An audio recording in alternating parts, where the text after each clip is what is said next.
We love telling people about Dr. Cattorini, not just the brilliance that he brings and the dedication that he brought to Brandon's surgery, but also the ability that he has to connect with us. Brandon presented with headaches and his family noticing him stumbling with his right foot and tripping more.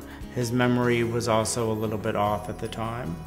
And Brandon had a tumor that was cancerous, that was completely in the hollow part of the brain or in the ventricular system.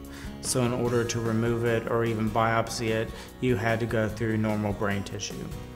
For the things that I was up against, which was a rather large tumor on my brain, him making the guarantee that we will go in and we'll get everything but 10% that we can get to, and he held firm to that. He stayed in the surgery that was 14 hours long and worked through it, MR after MRI, as was explained to me from Dr. Cattorini in meetings with him since-wise.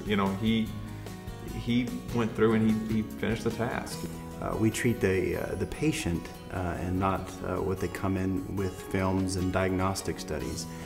Taking their symptoms into consideration, and as we take their symptoms into consideration, look at their films, and inevitably come up with a diagnosis and treatment plan. Specifically with Brandon, BrainSUITE was invaluable because his tumor was completely in the hollow part of his brain.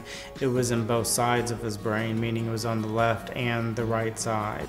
We were able to remove so much of the tumor and create such little deficit that he has a very functional quality of life. He's returned to work. He's raising his small child now. He's not on disability.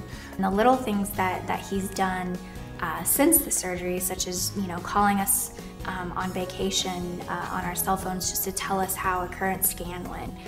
So we have really connected with Dr. Cattorini and respect him as a physician and a brilliant man, and respect him as a person.